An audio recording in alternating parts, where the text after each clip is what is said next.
Saudara-saudari terkasih, apakah saudara sudah memulai hari ini dengan penuh sukacita dan punya niat untuk berbuat baik meskipun kecil?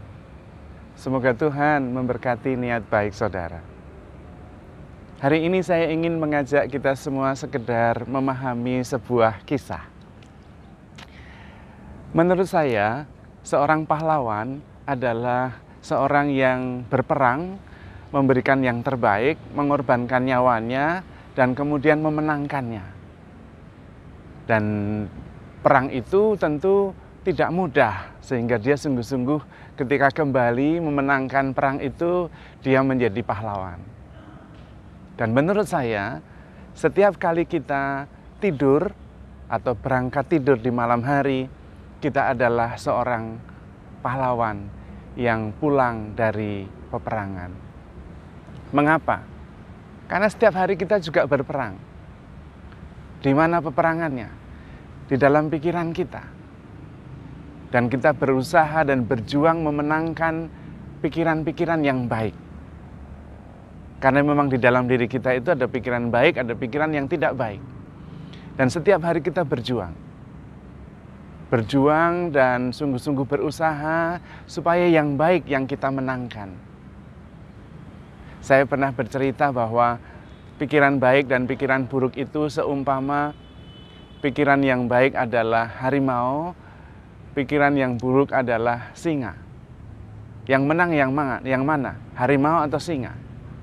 Dan jawabannya adalah yang sering dikasih makan. Kalau tidak pernah dikasih makan, dia akhirnya kelaparan, kurus, tidak punya tenaga, kalah sama yang makannya banyak. Nah, itu adalah salah satu sarana atau strategi atau jalan bagaimana kita bisa memenangkan perang setiap hari. Perang terhadap pikiran-pikiran kita sendiri. Dan menurut seorang filsuf Yunani kuno, perang yang terbesar adalah perang melawan diri sendiri. Kemenangan yang terbesar adalah kemenangan mengalahkan ego kita sendiri. Maka sebetulnya setiap malam Anda adalah seorang pahlawan atau seorang yang kalah perang. Tergantung apa yang kita kasih makan setiap hari. Tetapi jelas bahwa setiap hari kita berjuang, setiap hari kita berperang, berusaha memenangkan pikiran-pikiran yang baik. Nah, bagaimana supaya kita bisa menjadi pahlawan yang berakhir dengan kemenangan, memenangkan pikiran-pikiran yang baik, dan akhirnya dari pikiran-pikiran yang baik itu perbuatan-perbuatan yang baik. Tentu kita bisa belajar dari Tuhan Yesus sendiri. Tuhan Yesus juga berperang melawan kejahatan. Tentu dia tidak mempunyai pikiran jahat, tidak. Tetapi roh jahat berusaha mempengaruhi dia supaya dia tidak mengikuti kehendak Allah, tetapi mengikuti kehendak si jahat. Kita tentu ingat bagaimana Tuhan Yesus di padang gurun dicobai, digodai. Dan kita bisa belajar dari situ untuk memenangkan perang dan berakhir sebelum istirahat malam sebagai seorang pahlawan. Supaya setiap hari kita adalah pahlawan yang menang perang. Bagaimana Tuhan Yesus mengatasi hal itu? Tuhan Yesus mengatasinya dengan non-kompromi. Ketika dia di padang gurun dan kemudian berpuasa 40 hari 40 malam, roh jahat datang. Dan karena Tuhan Yesus lapar, membutuhkan makanan, dari keinginan itulah yang pertama kali diserang. Dan bagaimana dia menyerangnya? Roh jahat itu mengatakan, kalau kamu adalah anak Allah, ubahlah batu-batu ini menjadi roti. Roh jahat itu menyerang pada sesuatu yang kita inginkan. Orang yang lapar tuh pengennya makan. Yang penting ada roti, ada nasi, ada makanan, sudah. Karena lapar, yang lain nanti. Dan persis di saat kita mempunyai keinginan yang terbesar itulah roh jahat masuk membelokkan identitas kita. Yang diserang adalah identitas yang paling pokok. Yesus jelas-jelas adalah anak Allah. Tetapi roh jahat memulainya dengan meragukannya. Jika engkau sungguh anak Allah, ubahlah batu ini menjadi roti. Dan dia sangat tergoda karena dia ingin makan. Tapi dia tahu Kalau dia kemudian mengikuti apa kata si jahat itu, berarti dia meragukan bahwa dirinya adalah anak Allah. Karena itu dia non-kompromi. Manusia tidak hidup dari roti saja. Selesai. Jangan berdiskusi dengan si jahat. Kalau kita berdiskusi dengan si jahat, kita seperti kasih makan kepada si singa, pikiran yang tidak baik itu. Maka jangan berdiskusi. Itu cara Tuhan Yesus mengalahkan si jahat. Kita juga bisa meniru bagaimana kita mengalahkan pikiran-pikiran negatif itu. Jangan berdiskusi.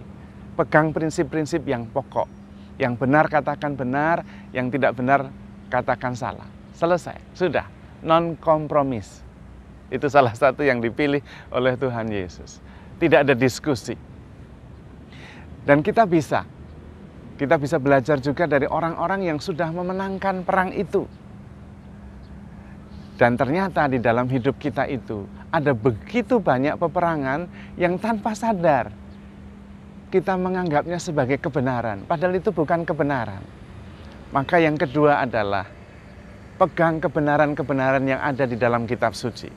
Salah satu contoh yang jelas adalah seperti yang sekarang ini sedang terjadi, yaitu tentang virus COVID-19. Ada orang yang meninggal karena COVID-19. Dan kita sering kali mendengar, saudara ini kita berdoa untuk beliau karena dipanggil Tuhan. Kenapa dia meninggal? Karena COVID-19. No. Itu bukan kebenaran. Itu salah. Tapi karena sering terus-menerus disebut, kita sering mendengar orang meninggal karena COVID-19, itu salah total. Yang benar adalah dia meninggal karena Tuhan memanggilnya.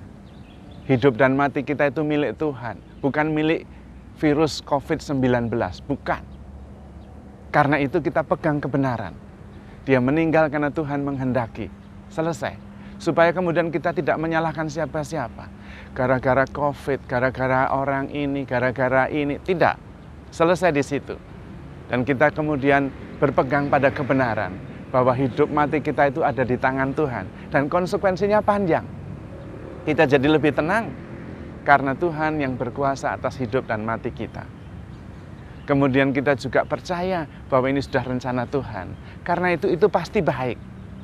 Bahkan itu adalah tujuan hidup kita, yaitu nantinya bersatu dengan Bapa di surga. Lalu menjadi positif semua.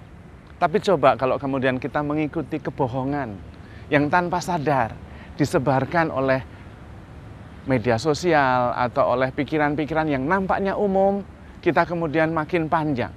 Oh, gara-gara COVID. Lalu kemudian kita menjadi takut. Lalu kemudian kita menjadi hidup tidak normal. Padahal kita bisa percaya kepada Allah. Karena itu kalau ada sesuatu yang memang mengganggu kita, yang negatif, pikiran negatif itu, memenangkannya adalah mengambil kebenaran dari kitab suci, dari firman Tuhan, dari perwahyuan Tuhan. Dan kita imani itu. Kita imani itu. Bukan berarti kemudian kita sembarangan karena hidup kita di tangan Tuhan, lalu tidak menjalankan prokes. Bukan itu maksudnya. Tetapi jangan sampai kita keliru meyakini kepalsuan-kepalsuan yang sebetulnya sungguh-sungguh mengganggu kita. Itu salah satu contoh. Dan ada begitu banyak contoh yang membuat kadang-kadang kita berpikir seolah-olah Tuhan tidak ada. Kalau orang meninggal karena COVID, ini karena COVID. No, bukan. Hidup mati kita itu ada di tangan Tuhan. Seolah-olah kalau kita mengatakan meninggal karena COVID, seolah-olah Tuhan tidak berperanan sama sekali. Dan disitulah yang terjadi. Kita seringkali dibelokkan dari kebenaran yang datang dari Tuhan sendiri. Maka kalau di dalam pikiran kita ada pikiran yang negatif, ambil sesuatu yang benar, yang tegas dari kitab suci. Kalau di dalam diri kita mulai muncul, you tidak mungkin diampuni, dosamu begitu besar. Jangan berdiskusi. Ambil dari firman Tuhan, kebenaran yang sungguh-sungguh benar dan yakini. Aku datang ke dalam dunia bukan untuk menghakimi, tetapi untuk mengampuni. Yakini itu. Dan ada begitu banyak kebenaran-kebenaran dari kitab suci. Jangan pernah ragu-ragu. Itulah caranya kita memenangkan peperangan di dalam diri kita sendiri. Karena setiap hari kita bisa menjadi pahlawan atas hidup kita sendiri. Bahkan setiap malam kita bisa menjadi pemenang. Pertama, kita belajar dari Tuhan Yesus. Yang kedua, non-kompromi. Yang ketiga, ambil kebenaran-kebenaran yang sungguh-sungguh dinyatakan oleh Tuhan melalui firman-Nya dalam kitab suci. Dan yang ketiga, yakini bahwa Tuhan menyertai kita. Kita tidak pernah sendiri. Dan kita akan berakhir dengan kemenangan. Kita akan tidur malam sebagai pahlawan.